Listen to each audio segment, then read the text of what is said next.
আরে, কি ব্যাপার? তুমি এখনো ঘুমাচ্ছ? বেলা কত হলো সে খেয়াল কি আছে তোমার? কি হয়েছে গো বউ? সকাল সকাল এত জ্বালাচ্ছ কেন? একটু শান্তিতে ঘুমোতে দেবে না নাকি? তো শুধু কি ঘুমালেই চলবে? বাজারে গিয়ে বাজার হাট করতে হবে না?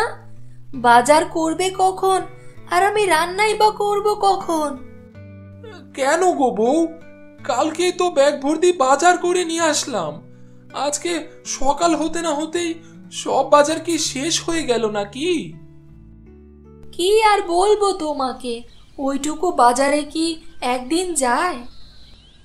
ওইটুকু বাজার মানে? আমি যে বাজার করে এনেছি তাতে 5-6 দিন যাওয়ার কথা।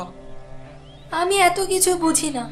ঘরের সব কাঁচা বাজার শেষ হয়ে গেছে, তুমি গিয়ে কিছু মাংস আর সাথে কিছু কাঁচা তরি তরকারি কিনে নিয়ে আসো। তোমাকে নিয়ে না আমি আর পারছি না। দাও আমাকে বাজারের ব্যাগটা দাও। এই নাও ব্যাগ।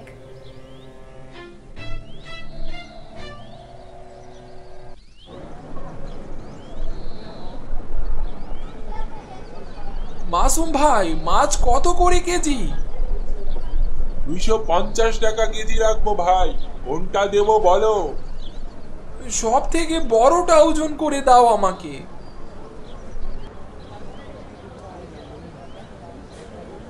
এই নাও ভাই, 6 কেজি ওজন হয়েছে। এই নাও টাকা। ভাই মাছটা নিয়ে যাও, খাওয়ার পরে ঠিক আমার কথা মনে পড়বে তোমার। মাছটা আমাদের বিলে আজকে সকাল সকাল ধরেছি। যাক ভাই, আমার অনেক দিনের ইচ্ছে ছিল আমাদের বিলের একটা বড় মাছ খাবো। আজকে অবশেষে পেলাম। আচ্ছা দাদা, পূরণ করো তোমার সব। সব পূরণ করা তো ভালো।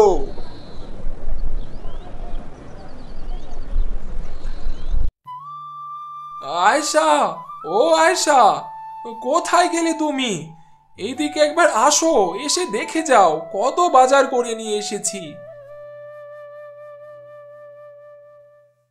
ও মা, কত বড় মাছ, সবজি, এত বাজার! এই, তুমি তো একেবারে জমিদারি বাজার করেছো গো। হ্যাঁ গো আয়শা, আমি সামান্য কৃষক, কিন্তু তোমার জন্য এই জমিদারের মতো বাজার করতে হয় আমার। আচ্ছা, এই নাও এই নাও, রান্না বসাও দেখি। অনেকদিন ধরে বিলের একটা বড় মাছ খুঁজছিলাম, আজকে পেয়েছি। তুমি রান্না করো, ততক্ষণে আমি মাঠে গিয়ে ক্ষেতটাকে একটু দেখে আসি। লোকে বলে আগাছার বার বেশি। না, লোকে তো কথাটা মন্দ বলে না, আসলে আগাছার বার বেশি। কিরে ভাই, কি করো এখানে বসে? সাঁতার কাটছি ভাই, দেখছো না তুমি? কই, আমি তো দেখছি তুমি আগাছা পরিষ্কার করছো। তো যখন দেখতেই পারছো তো জিজ্ঞাসা করার কি আছে? কি ব্যাপার ভাই, বউয়ের সঙ্গে ঝগড়া করেছো নাকি? এত রেগে আছো কেন? আরে ভাই, সে কথা বলিস না। আমার বউটা বড্ড রান্না পাগল। আমি ব্যাগ ভর্তি বাজার করে আনি আর সে একদিনে সব রান্না করে সাবার করে দেয়। বলছো কি ভাই? মেয়ে মানুষ, সংসারে একটু হিসেব কিতেব করে না চললে তো সংসার উজায় না। সেই কথা আমার বউটাকে কে বোঝাবে বল? সারাদিন খেটে যা রোজগার করি তা বাজার করেই তো শেষ হয়ে যায়। বলছো কি ভাই, এরকম চলতে থাকলে তো তুমি পথে বসে যাবে। মাঠে কাজকর্ম বাদ দিয়ে ঘরে গিয়ে বউকে বোঝাও। আমি চলি গো ভাই, অনেক কাজ করে আছে।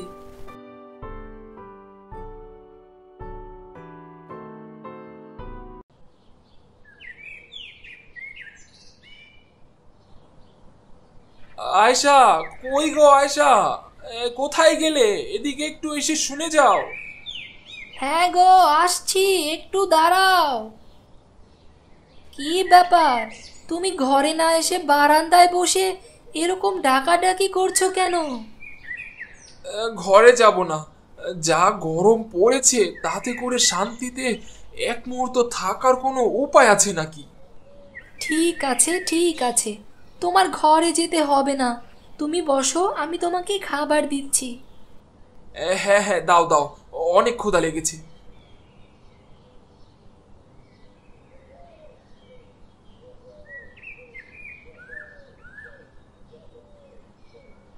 এই নাও গো, খেয়ে নাও। হ্যাঁ, এগুলো কি? এত পদের তরকারি করেছো কেন? এত পদ আর কোথায়, এই একটু মাছ ভর্তা, মাছ ভাজা, মাছ ভুনা, মাছের ঝাল আর একটু মাছের সাথে সবজি দিয়ে রান্না করেছি। কি বলো, এগুলো কম হয়ে গেছে নাকি? এগুলো কম নয় তো কি, বেশি হলো নাকি? তুমি কি জানো না, রান্না করতে আমার খুব ভালো লাগে। রান্না করতে ভালো লাগে তাই বলে তুমি এত বড় মাছ এক বেলায় রান্না করে শেষ করে ফেলবে? আমি তো ঠিক করে রান্নাই করতে পারলাম না, আরো অনেকগুলো পদ করব ভেবেছিলাম, কিন্তু এই কয়টা পদ করতে গিয়ে তো সব মাছ শেষ হয়ে গেল। এই, তুমি না কাল একটা কাজ করবে, তুমি যখন কালকে বাজারে যাবে তখন বাজার থেকে না এরকম বড় দেখে 3টা মাছ নিয়ে আসবে। কি কি কি বললে? একটা দুটো নয়, পুরো 3টা? এই, তোমার মাথায় কি কোনো বুদ্ধি নেই? মাথায় কি গোবর ঠাসা নাকি? চাষার ঘরের বউ হয়ে এত খরচ কেন করাও আমাকে দিয়ে? কি, তুমি আমাকে এত কথা বললে? আমার বুদ্ধি নেই? আমার মাথায় গোবর ঠাসা? তা নয় তো কি, মাথায় গোবর ঠাসা না থাকলে কি কেউ একদিনে এত পদ রান্না করে? আমি কি অন্য বাড়ির 4টে বউয়ের মতো তোমার কাছে দামি গয়না চাই, নাকি অনেক টাকা পয়সা চাই? কোনোদিন তো একটা ভালো শাড়িও দাও না আমাকে, আর আজ একটু বেশি পদ রান্না করেছি বলে তুমি আমাকে এত কথা শোনালে। আচ্ছা আচ্ছা, হয়েছে হয়েছে, এত ঢং করে আর কান্না করতে হবে না। এই ঢঙের কান্না বন্ধ করো দেখি। না না, অনেক হয়েছে, আমি আর তোমার সাথে এই বাড়িতে থাকতে চাই না। এই আমি চললাম, আমি আমার বাপের বাড়িতে, তুমি থাকো এখানে পড়ে। আরে আরে, বউ বউ, কোথায় যাচ্ছ? তুমি যেও না, যেও না, আমি তো রাগের মাথায় বলেছি এসব। আরে যা, আয়শা তো দেখি সত্যি সত্যি চলে গেল। এখন আমি কি করি? আনতে যাব নাকি? না না, এখন আনতে গেলে ওর রান্না করার ভূত নামবে না মাথা থেকে। তার থেকে ভালো ও কিছুদিন থাক ওই বাড়িতে, তাহলে যদি ওর একটু শিক্ষা হয়।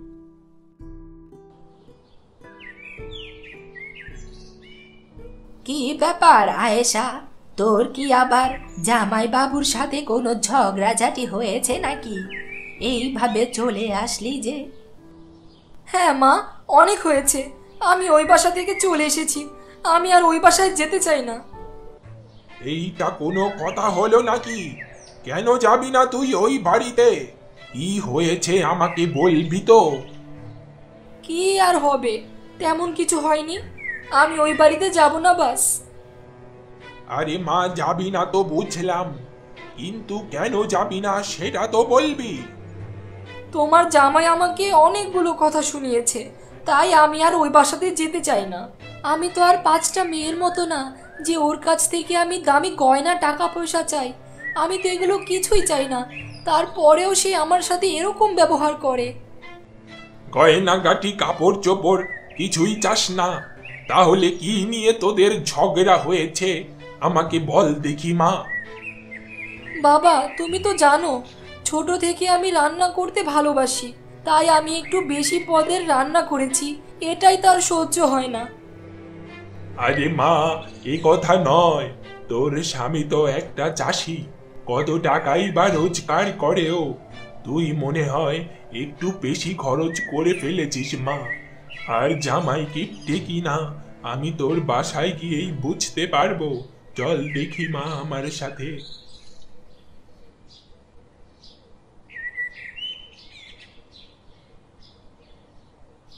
আরে বাবা, আপনি কখন আসলেন? এই তো বাবা, মাত্রই আসলাম। তোমাদের মধ্যে কি হয়েছে গো? আপনার মেয়ে 1 সপ্তাহের বাজার একদিনে রান্না করে শেষ করে ফেলে। আমার মেয়েটা একটু রান্না পাগল আছে বটে। তো তোমার চাষ কেমন চলছে বাবা? না বাবা, চাষে আর আগের মতো টাকা হয় না। আমি তোমাকে একটা বুদ্ধি দেই, এই চাষ করা ছেড়ে দিয়ে বাজারে একটা হোটেল করো। আমার মেয়ের রান্না লোকে একবার খেলে বারবার খেতে চাইবে। হ্যাঁ, তা আপনি মন্দ বলেননি। ওই ভোলা বেটার হোটেলের পাশে একটা হোটেল দেব, তাহলে আপনার মেয়ের রান্নার শখও পূরণ হবে আর আমার ব্যবসাও হবে। ঠিক আছে বাবা, কাজে লেগে পড়ো। হ্যাঁ বাবা, যাই। কই গো আয়েশা, কোথায় গেলে তুমি? হ্যাঁ বলো, তুমি এত রোদের মধ্যে বাইরে দাঁড়িয়েছো কেন? হ্যাঁ হ্যাঁ, আমি বসছি। যাও তো, একটু ঠান্ডা পানি নিয়ে আসো, গলাটা শুকিয়ে কাঠ হয়ে যাচ্ছে। হ্যাঁ হ্যাঁ, তুমি বসো, আমি আসছি।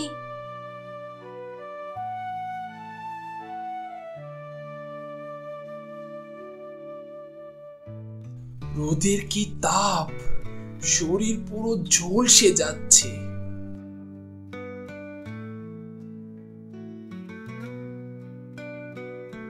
আহ, কি শান্তি! এত ঠান্ডা পানি কোথায় পেলে তুমি? পানি গরম হয়ে যাচ্ছিল, এজন্যই তো ঘরের মাটির কলসিটাতে পানি ভরে রেখেছি। তোমার মাথায় তো চমৎকার বুদ্ধি, আমার মাথায় তো আসেনি।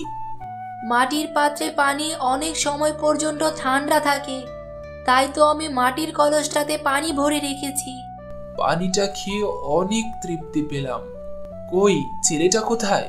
ইব্রাহিম গেল কোথায়? ওই সকাল সকাল খেয়ে দিয়ে বের হলো, তারপর তো আর বাড়ি ফিরিনি।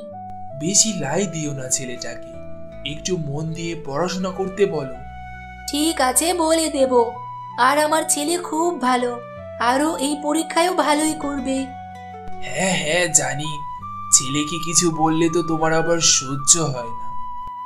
যাও, তুমি ঘরে গিয়ে বিশ্রাম করো, আমার আবার অনেক কাজ বাকি আছে। আমি গেলাম।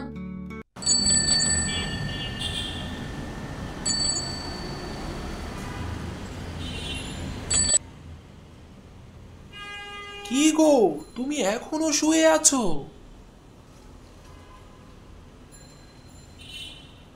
আমার না একদম ভালো লাগছে না, কিছু করতে ভালো লাগছে না। সারা দিন তো শুধু শুয়ে বসেই কাটাচ্ছি। বাবা, মা আজ রান্না করেনি, আমাকে কালকের বাসি খাবার খাইয়েছে। সে কি কথা, তোমাকে না আসলে কিছুই বলার নেই। কতবার বলি এসব বিলাসী জীবন যাপন ছাড়ো, দেখবে জীবন কত সুখের হয়, সুস্থ থাকবে তুমি। এই ছাড়ো তো তুমি, তোমাকে আমার কষ্ট বুঝতে হবে না। বাবা, আমরা না কালকে কাকার বাসায় যাব? না না, আমরা কাল যাব না।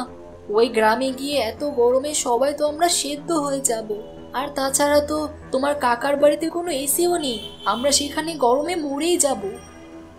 আহা, কালকে একবার আমাদের সাথে চলো না, দেখবে এসির কোনো দরকার হবে না। গ্রামের শীতল স্বচ্ছ বাতাসে তোমার একটুও খারাপ লাগবে না। মা, আমি যেতে চাই, আমি যেতে চাই কাকার বাড়িতে। অনেক দিন ধরে আমি আমার কাকার বাড়িতে যাই না, আমি যেতে চাই। আচ্ছা আচ্ছা, ঠিক আছে, তোর আর কান্না করতে হবে না। আমি কাল তোমাদের দুজনের সাথেই গ্রামে যাব।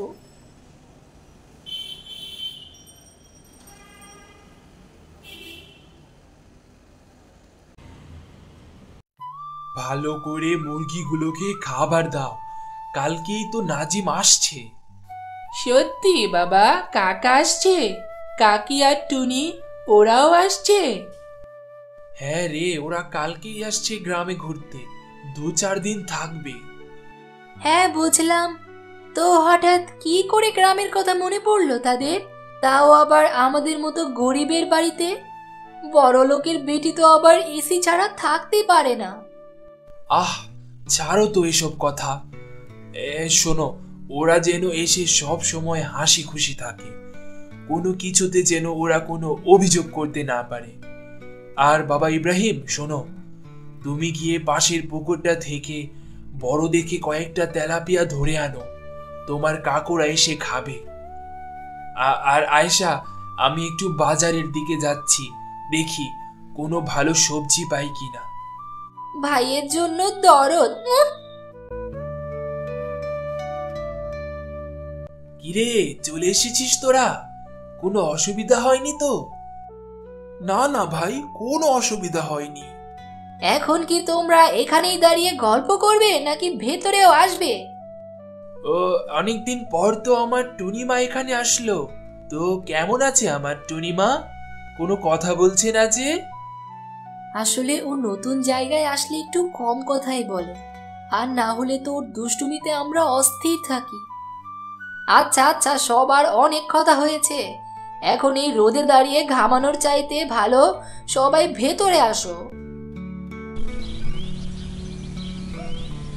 এই দেখো, চারপাশে ক্ষেত খামার, কত সতেজ বাতাস, প্রাণটা জুড়িয়ে যাচ্ছে গো।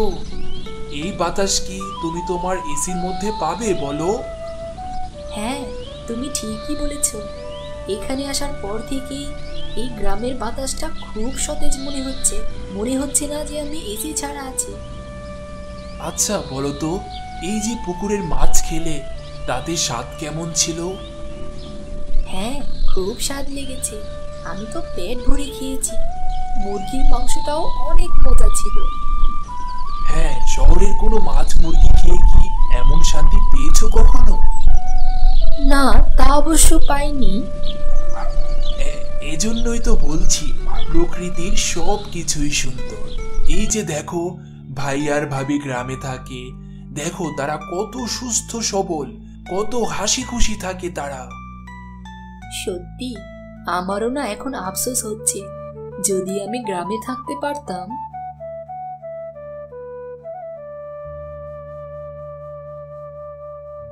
আর কিছু লাগবে তোমাদের? না ভাবি, আর কিছুই লাগবে না। কিন্তু আগে বলো তো, এত ঠান্ডা পানি তুমি কোথায় থেকে নিয়ে আসলে? হ্যাঁ আপা, একটু বলো না। ফ্রিজের ঠান্ডা পানি খেয়েও তো এত তৃপ্তি পাওয়া যায় না। আমাদের কলের জল মাটির কলসিতে রেখে দিলেই এরকম শীতল থাকে সব সময়। বাহ, তাহলে আর ফ্রিজের কি দরকার, তাই না বলো? তোমরা কথা বলো, আমি একটু আসছি।